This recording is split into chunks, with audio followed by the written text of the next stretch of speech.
आपको ये कई मीडिया चैनल्स पे दिखाई दे रहा होगा और ट्विटर और ये सब के ऊपर ट्रेंडिंग कि प्रताप सरनाइक का लेटर बॉम्ब।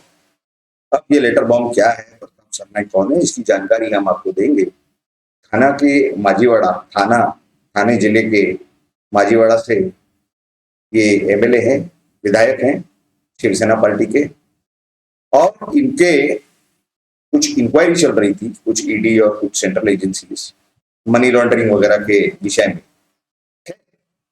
वो इंक्वायरी सब अपनी जगह पर है, क्योंकि उनके खिलाफ जो एलिगेशन थे या जो भी वो के बाद में जानकारी आई ईडी के जो ये है मीडिया ब्रीफिंग या जिस भी तरीके से न्यूज़पेपर में भी छपी थी, वर्तमान पत्रों में, उनके हैदराबाद में एक ही कंपनी, एक ही एड्रेस पर 4-4 कंपनी है वगैरह, वो सब विषय अपनी जगह पर है। वो ईडी जाने और वो जाने और केंद्र सरकार जाने उन्होंने क्या गुनाह किया है नहीं किया है, वो हमारा विषय नहीं है।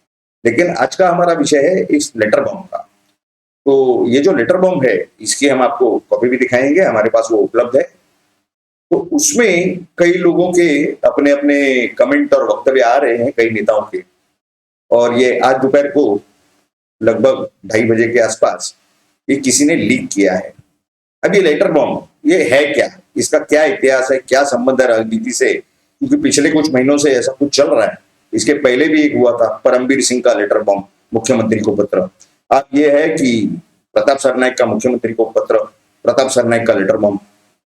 तो ये पूरे का जो ये है समरी, हम आपको सारांश उसका तो बताएंगे, लेकिन उसके पहले ये बता दें कि प्रताप सरनाइक ने क्या लिखा है। उन्होंने ये लिखा है कि भारतीय जनता पार्टी के साथ हमारी पहले से युति थी और वो मुख्यमंत्री के पद के चक्कर में 2.5 सालों के वो युति हमारी टूट गई। खैर, वो कहते हैं कि हमारे संबंध अभी भी भारतीय जनता पार्टी के सभी नेताओं से अभी भी मधुर संबंध है, अच्छे संबंध है जैसे पहले थे। और वो कह रहे हैं कि ये जो इंक्वायरियां उनके खिलाफ चल रही है उसमें उन्हें बहुत तकलीफ हो रही है। अब उनका कहना और मीडिया का कोट करना वो अलग अलग भी हो सकता है कि या तो उन्हें तकलीफ हो रही है, वो कह रहे हैं कि हमें और हमारे परिवार के लोगों को तकलीफ हो रही है। खैर, तकलीफ दी जा रही है या तकलीफ हो रही है, इसका विषय एक अलग मुद्दा है, इसके ऊपर हम फिर कभी चर्चा करेंगे। लेकिन बहरहाल जिस तरीके से ये सब बताया जा रहा है और उनका निवेदन है मुख्यमंत्री के, महाराष्ट्र के मुख्यमंत्री से या शिवसेना के जो प्रमुख हैं माननीय उद्धव ठाकरे जी से, कि भारतीय जनता पार्टी से दोबारा युति की जाए। ये जो महानगर पालिका के चुनाव आ रहे हैं आने वाले 2022 में, जनवरी या फरवरी में चुनाव होंगे, उसके पहले भारतीय जनता पार्टी के साथ युति कर ली जाए। अब उस युति का ये सब चीजों से संबंध क्या है, ये सवाल आता है।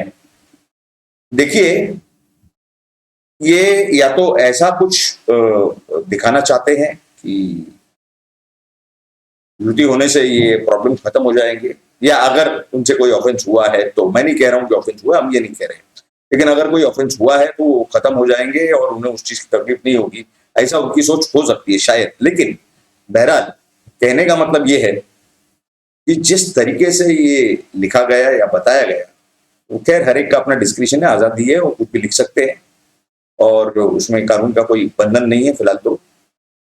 लेकिन एक तरह का ऐसा इमेज भारतीय जनता पार्टी की केंद्र सरकार जो कि नरेंद्र मोदी जी के नेतृत्व में चल रही है, एक उनके बारे में एक ऐसा इमेज तैयार हो रहा है कि वो इनको ब्लैकमेल कर रहे हैं, और इसकी जो संभावना है ये ऐसी बिल्कुल कतई नजर नहीं आती, क्योंकि हम भी खुद 31 साल राजनीति में रहे हैं और कई मंत्रियों से, चाहे स्टेट लेवल हो चाहे सेंट्रल लेवल हो और या तो लोकल लेवल हो, तो जहाँ पर नगर सेवक वगैरह रहते हैं, चुन के आते हैं, वो चाहे हार जाए चाहे जीत जाए, कईयों से हमारे संबंध रहे हैं, एमएलए, मिनिस्टर्स, एमपीज और सेंटर के मिनिस्टर्स, और उनके इलेक्शन हारने के बाद भी हमारे आज तक किसी से संबंध बदले नहीं। वो और ये नहीं कह रहा कि एक विशिष्ट पार्टी, कई पार्टियों के ऐसे कई सारे नेता हैं जिनसे हमारे संबंध रहे और हमने कईयों के साथ में काम भी किया है। खैर, वो बात अपनी जगह पर है।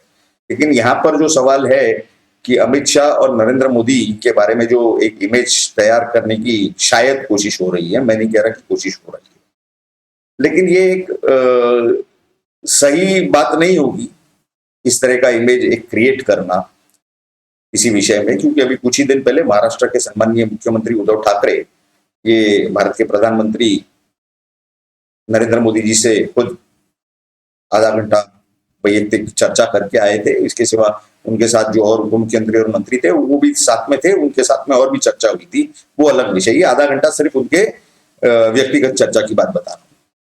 तो उन्होंने उसके बाद कहा था कि हमारे इनके साथ पहले भी संबंध थे और आज भी संबंध है और संबंध वैसे ही है जैसे पहले थे। तो कहने का मतलब ये है कि जब पार्टी प्रमुख कह रहे हैं कि हमारे संबंध उनके साथ वैसे ही हैं, तो उनके कोई एमएलए अगर वो ऐसा कुछ पत्र लिखते हैं तो लिखा होगा, वो 9 तारीख की बात है। लेकिन उसके बाद आज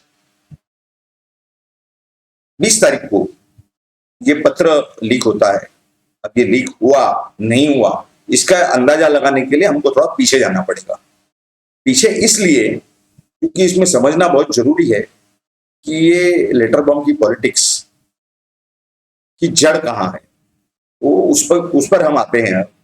आपको अगर याद होगा कि ये मुकेश अंबानी के घर के बाहर जो स्कॉर्पियो गाड़ी में जो जिलेटिन के स्टिक्स पाए गए और उसमें जब ये एपीआई सचिन वजे को अरेस्ट किया गया था और सचिन वजे एक विशिष्ट पार्टी के साथ जुड़े हुए थे, एक पार्टी के प्रवक्ता रह चुके थे, एक पार्टी के लिए काम कर चुके थे, जब वो डिसमिस थे और उन्हें वापस सर्विस में लिया गया। अब वो क्या कैसे क्यों लिया गया इस विषय में ये चर्चा का विषय नहीं है आज के इस वीडियो में, इस एपिसोड में। लेकिन अगर आप उसमें एक बात गौर करें कि उनके अरेस्ट के तुरंत बाद उनका उस पार्टी से संबंध जोड़ा नहीं जाए, इसके शायद इसलिए जो मुंबई के पुलिस कमिश्नर थे परमवीर सिंह, उन्होंने तुरंत एक पत्र लिखा मुख्यमंत्री को और फिर उसको भी नाम दिया गया परमवीर सिंह का लेटर बॉम्ब। अब ये लेटर बॉम्ब से क्या हुआ कि इस एपीआई वजे और इनके जो पार्टी का कनेक्शन वो रह गया एक तरफ, उनके पॉलिटिकल पार्टी का कनेक्शन, और विषय चला गया अनिल देशमुख राष्ट्रवादी के जो नेता है और यहाँ गृह मंत्री थे उस समय, उनकी तरफ कि वो 100 करोड़ की उड़ानी करवा रहे हैं। यानी ये पूरा अटेंशन एक डाइवर्ट किया गया है। यानी लेटर बॉम्ब की जो पॉलिटिक्स है वो सिर्फ अटेंशन डाइवर्ट करने के लिए यूज की जा रही है, ऐसी कुछ जानकारी समझ में आ रही है और ऐसा अंदेशा भी लग रहा है, ऐसा अंदाजा भी लग रहा है। तो इस समय भी, इस बार भी जो ये लेटर बॉम्ब है वो कहीं किसी महत्व के विषय से पब्लिक और मीडिया का अटेंशन, ध्यान कहीं और डाइवर्ट करने के लिए, कहीं और घुमाने के लिए है या नहीं है, ये एक बहुत बड़ा गहन विषय है। ये इसके बारे में आप लोगों ने बराबर से जानकारी हासिल करने की कोशिश करनी चाहिए। हम और हमारे जो नेटवर्क हैं वो भी इस विषय में जरूर जानकारी हासिल करने की कोशिश करेंगे। लेकिन इस तरह के लेटर बॉम्ब और इस तरह की जानकारी के भुलावे में नहीं आना, ये हमारे दर्शकों के लिए और भारत की जनता के लिए एक समझदारी का विषय रहेगा। और इस तरह के लेटर बॉम्ब शायद और भी आएंगे, भविष्य में नहीं आएंगे, वो तो ऊपर वाला जाने। लेकिन जिस तरह की राजनीति चल रही है उसमें जो ये 3 पहियों की सरकार, अलग अलग साइज के 3 पहियों की सरकार है, वहां पर हर रोज अलग अलग इनके वक्तव्य आते हैं महाराष्ट्र में कि आने वाले जो महानगर पालिका, नगर पालिकाओं के चुनाव है या विधानसभा के चुनाव है, वो हम, एक पार्टी कहती है कि हम अपने दम पर लड़ेंगे, कांग्रेस की पार्टी जिसके नाना पाटोले वहां के प्रदेश अध्यक्ष हैं, वहीं पर राष्ट्रवादी का बयान आता है कि हम एक साथ लड़ेंगे।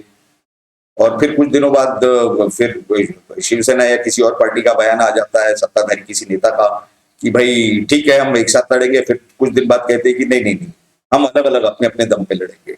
अब हाँ की जो ये महाराष्ट्र विकास आघाड़ी जिन्होंने वहां पर सरकार बनाई है, उन्हें खुद पता नहीं है कि किस दिशा में जाना है, नहीं जाना है। और इस तरह से जो लोगों में एक इमेज तैयार हो रहा है, एक सिग्नल तैयार हो रहा है, उससे लोगों को समझ में आ रहा है कि महाराष्ट्र का विकास हो रहा है कि नहीं। क्योंकि ये सरकार भी अस्तित्व में आई थी किसानों का मुद्दा लेकर कि हम उनके लिए कुछ अच्छा काम करेंगे, और उनकी परिस्थिति बहुत खराब है। लेकिन हुआ क्या, किसानों का आंदोलन सरकार के खिलाफ महाराष्ट्र में भी हुआ, मुंबई में भी काफी जगह किसान आए थे। तो और अभी कुछ दिन पहले भी अगर आप हमारे पिछले वीडियोस में देखेंगे तो हमने उसमें पूरी पूरी जानकारी दी है कि वहां के महाराष्ट्र के एक मंत्री ने कहा है कि हम इस साल ये कोरोना और कोविड का जो चल रहा है और हमारी जो आर्थिक परिस्थिति है वो खराब है, तो हम किसानों के लिए कुछ नहीं कर पाएंगे। तो जिस वजह से ये सरकार अस्तित्व में आई थी, बनाई गई थी, जो उन्होंने बताया था जनता को, अंदर की वजह क्या थी क्या नहीं थी वो आपस में जाने तीनों पार्टियां। लेकिन बहरहाल जो उद्देश्य था, जो मोटिव था, जो एम था, जनता की भलाई, किसानों की भलाई, वो तो नहीं हो पा रहा। ये तो खुद अब जो है उनके मुंह से आ गया कि किसानों के लिए हम कुछ नहीं कर पाएंगे। तो ऐसी हालात में क्या आपको लगता है कि किसी एक बहुत बड़े राष्ट्रीय नेता का फोटो लगाकर वोट लेना और फिर उनके साथ सरकार नहीं बनाकर दूसरे पार्टियों से जिनके खिलाफ इलेक्शन लड़ा गया उनके साथ सरकार बनाना, क्या तो पहले ये सही है या जनता के साथ न्याय है, इंसाफ है, या उन्हें गुमराह किया गया? दूसरी बात कि विषय ये था कि मुख्यमंत्री का जो विषय, तो मुख्यमंत्री का अगर 2.5 साल का ऐसा कुछ तय हुआ था और उसमें सिर्फ एक ही पार्टी ऐसे कह रही है और वो कह रहे हैं कि अमित शाह, तो अमित शाह के सामने ये बात हुई थी, तो क्या अमित शाह ने इस चीज को माना था? और अगर माना था तो उन्होंने आज तक तो कहा नहीं, और कोई ताली एक हाथ से नहीं बजती। कोई भी बात तय होती है तो उसमें दोनों की मंजूरी जरूरी होती है, जो 2 लोग या 3 लोग उसमें हैं। तो ऐसी हालात में जब 2 लोग नहीं बन पाए, 2 पार्टियां नहीं बन पाई, तो 3 पार्टियां कैसे बनेगी? अलग अलग विचारधारा की, अलग अलग आइडियोलॉजी की पार्टियां हैं।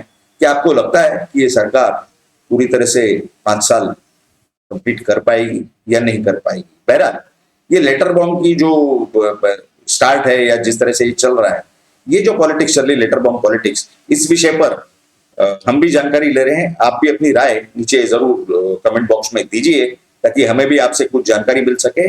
और दूसरा विषय ये कि ये जो किसानों के लिए जो भी कुछ करना चाहिए इस महाराष्ट्र विकास आघाड़ी की सरकार में, क्या वो लोग कर पाएंगे? क्या उसके लिए वो लोग पूरे 5 साल रह पाएंगे, नहीं रह पाएंगे, या क्या होगा? उसमें आपका अंदाजा क्या है? आप जरूर हमें बताइए। और आपको एक और हम निवेदन करते हैं कि इसके बाद भी जो हम अगला वीडियो बनाएंगे उसमें आपको इससे भी अच्छी और सही जानकारी देंगे। आप उस वीडियो को भी पूरा अंत तक देखिएगा, जिस तरह से आपने इस वीडियो को पूरा अंत तक देखा है। आप सभी ने अपना अमूल्य समय दिया, उसके लिए आप सभी का बहुत बहुत धन्यवाद। और आप जरूर हमारे इस चैनल को सब्सक्राइब करें और नीचे सब्सक्राइब के बाजू में जो बेल का बटन है उसमें क्लिक करें और वहां पर ऑल को क्लिक करें ताकि आपको हमारे सभी वीडियोस की सही सही समय पर सही सही जानकारी मिलती रहे। आप सभी का फिर से एक बार बहुत बहुत धन्यवाद। खैर, मेन बात रह गई आपसे जाते जाते, वो जो पत्र जिसका विषय चल रहा लेटर बॉम्ब का, वो लेटर बॉम्ब यहाँ पर अभी हम ऊपर स्क्रीन पर आपको दिखा रहे हैं। आप जरूर उसे पढ़ने की कोशिश कीजिए और उसको समझने की कोशिश कीजिए। और उसमें महत्व का मुद्दा था कि उनके खुद के जो विधायक हैं उनके ही काम नहीं हो रहे हैं, राष्ट्रवादी यानी एनसीपी और कांग्रेस के सभी विधायकों के काम हो रहे हैं। तो ये भी एक उसके अंदर मुद्दा था, यानी शिवसेना के खुद के विधायक अपने ही पार्टी से, अपने ही मुख्यमंत्री से नाराज हैं क्या? इस विषय पर आप भी वो पत्र को पढ़कर समझिए और हमें इस विषय पर आपकी राय दीजिए, आपका कमेंट दीजिए। नीचे हमारे इस कमेंट बॉक्स में आप जरूर आपकी राय रखिए। आप सभी का बहुत बहुत धन्यवाद। नमस्कार। जय हिंद।